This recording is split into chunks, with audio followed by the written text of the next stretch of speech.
Hello, this is Britt Caswell with another example video. In today's video, I'm covering example 6 from section 5-1 in the SavvasRealize Algebra 2 textbook. In today's video, we're using nth roots to solve like a real-world problem. So what we have is we have this like water feature, okay, that's in a garden. It says one cube-shaped container has an edge length that is 2 centimeters longer than the edge length of the second cube. And it says the volume of the larger cube, so the volume up here, is 729 cubic centimeters. And it says when the larger cube empties into the smaller cube, so when it pours all that stuff out, and it wants to know how much water is going to spill out. So we, in the end here, we're wondering, essentially, about the difference between their volumes, right? I am trying to figure out the volume of the large minus the volume of the small, okay? Now I know the volume of the large. The volume of the large one is 729. So I need to figure out a way to find the volume of the small one. Well, let's think on this. Now the other piece of information that they're giving us is they're telling us that this edge length is equal to this edge length plus 2 more, okay? So if I could figure out what the edge length is on the larger cube, I could subtract 2 from it, and that'll get me my smaller cube. Alrighty, so let's talk about figuring out the edge length of a cube. Now, I only know the volume, so I need some kind of an equation to find the volume of a cube. Most of you guys know that the general equation for a volume is length times width times height. But what's important here is that it is a cube. Okay? When it is a cube, the length, the width, and the height are all the same thing. So what that means is that the volume is equal to the side length cubed.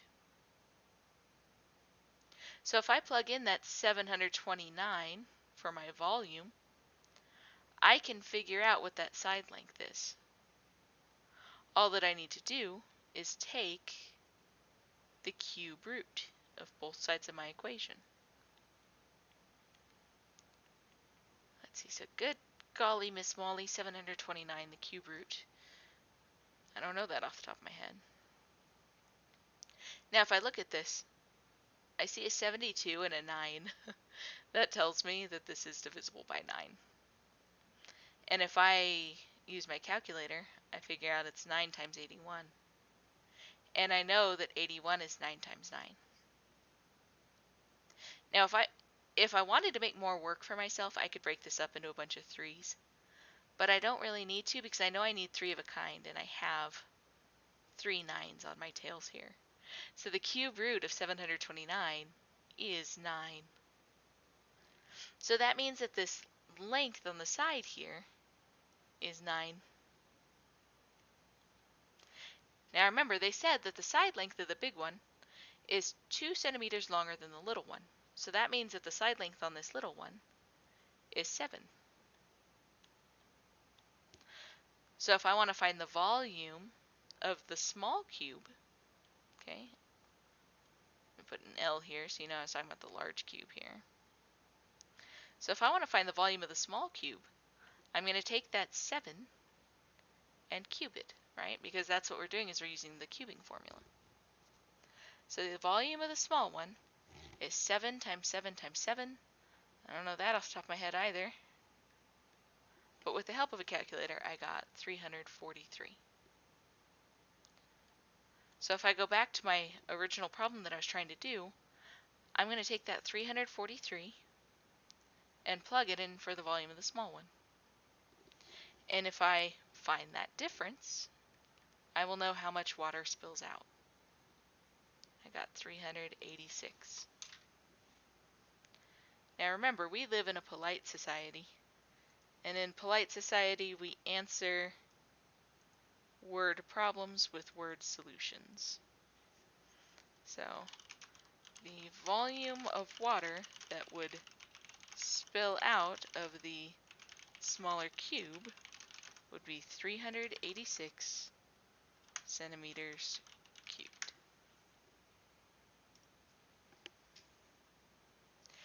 Alright, and then they have a second problem to this one. Alright, they say that there's two cubes, much like these ones. One has an edge length 3 centimeters shorter than the edge length of the second cube. If the volume of the smaller cube is 200, what is the volume of the larger cube? So this is kind of going backwards. They're giving us more information about the small one than the large one. So let's start with the volume of the small cube. Alright, so we know that to find the volume of a cube, it's the side length cubed. I'm going to get rid of this second s because I think it's a little confusing. Just recognize I'm looking at the small one here, okay?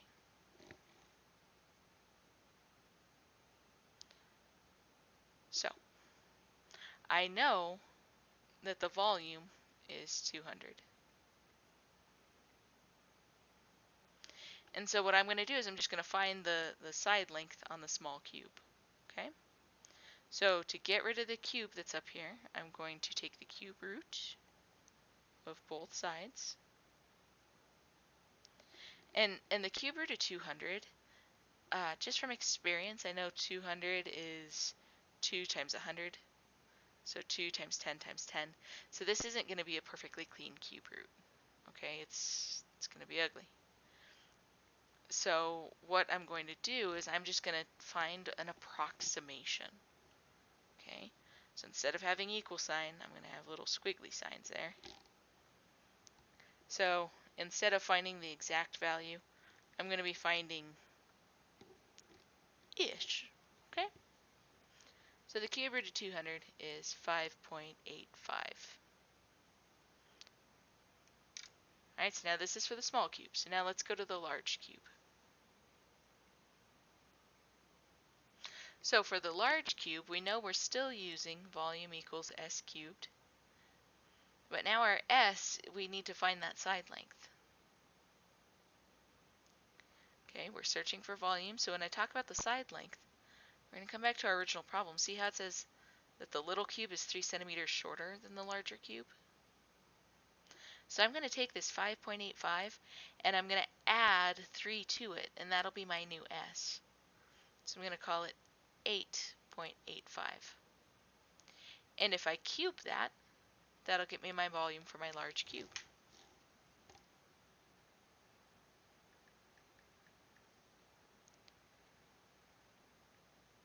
Okay, and by doing that, I get that the volume of the large cube is about 200.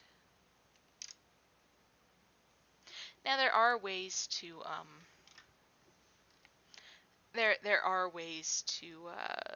evaluate this exactly. I haven't shown it to you on here. I did an approximation. But as we move on in Algebra 2, I'll make sure to use exact solutions for these.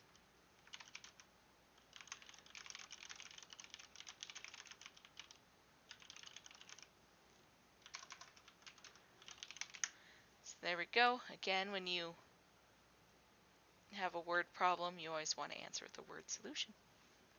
But there you have it. There's a couple of ways that we use nth roots to solve some problems. Until next time.